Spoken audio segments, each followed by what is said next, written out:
Purpose is mission critical for brands.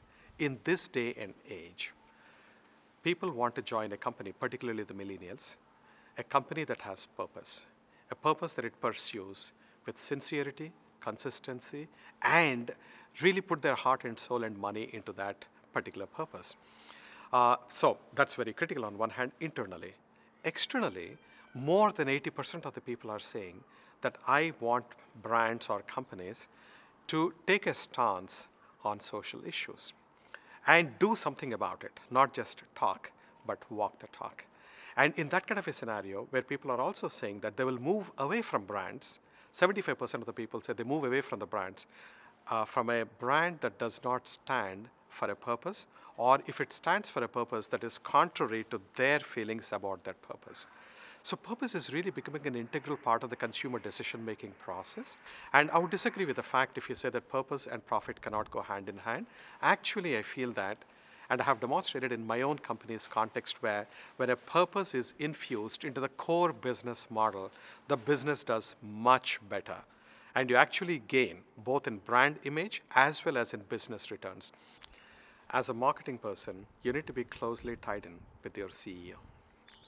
You need to be the heart and brain of the consumers, of the communities, and be that mouthpiece of those folks to your CEO. So the CEO sees the external reality from a marketer's lens point of view. Number one, align together on a purpose.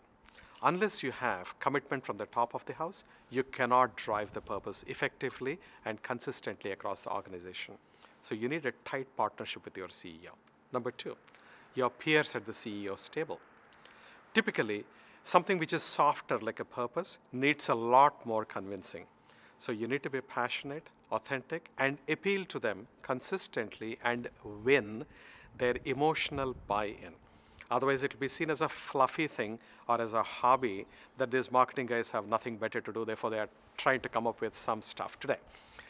So winning the trust, winning the credibility, and the buy-in from your peers at the CEO's table, mighty critical. Then you need to live those values. You have to lead from the front. Your team has to see that you mean what you're saying and that you're acting on what you're saying. And then you consistently drive across. You have to partner particularly closely with the HR head. Now, the HR head and the marketing head, when they join together, that's when the employee branding happens. That's when the brand values, the purpose-drivenness, it seeps through the organization. So that partnership is very critical. What we have to realize as marketers is purpose, marketing, brand, these are not the private territory of marketers. This is organizationally owned. The more number of people own it, the higher the chances of success. So don't ever be territorial. In fact, draw people in, welcome them in, partner with them. That's when you'll get the momentum. It's not about trashing the platforms because the platforms are truly bringing a tremendous amount of value and they're democratizing marketing in an unprecedented way, which is something which we should really appreciate. But as I said, it is also bringing a lot of risk to the table. And I think eventually and ultimately the platforms have to own it. There is no question about it. But as marketers, we have to work with them. And we have to really collectively solve the problem. And because practically most of the platforms are funded by the advertising dollars. So as brand owners and as advertisers, we have a role to play. We have to bring the platform's attention to these issues. We have to collaborate in the right way.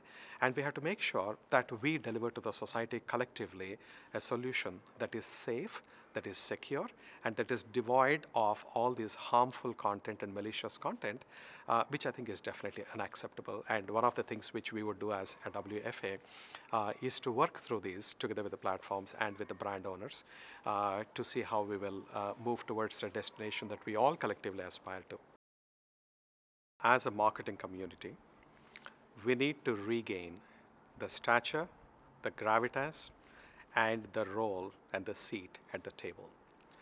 I think there is a little bit of an existential threat, as I see, when many companies, otherwise renowned for marketing, are even doing away with the roles of CMOs. That tells you something, that we as a community have a lot of work to do. We are not justifying our roles. We are not proving the connections between the marketing investments and the business outcomes. And when that linkage is not clearly established, the CEO or the CFO have little patience. The CMO firstly has to be a top-notch business person. He or she needs to know that the company has very tight obligations to be delivered to the shareholders and to the various stakeholders. So you should be acutely conscious and aware of that and start from that point of view. Then you are leveraging your marketing expertise, your marketing organization and capabilities to deliver to those objectives. Normally what happens is, because many of the CMOs have come from the ranks on the creative side of the house, they're not very comfortable with the business side of the house. So therefore they tend to be a fringe function that is creative, they produce pretty ads and all those things are good. But tomorrow, or even today, CMO cannot be in that kind of a situation. They have to be business managers first, and then bring about the marketing transformation and delivery of the results for the business by deploying the marketing prowess and create magic. Today's marketer has to be a general manager with a deep knowledge of classical and contemporary aspects of marketing. They need to understand technology. They need to understand data. They need to understand business financials. They need to understand public relations. So it's basically a multifaceted role that a CMO or a marketer today has to play. I can see clearly the value that marketers can bring to the table, because always their lens is from a consumer perspective, from the individual human being perspective. And as I said, no better way to navigate and win in a competitive landscape than what a marketer can actually bring to the table. So it's a missed opportunity if a marketer is not on any company's board.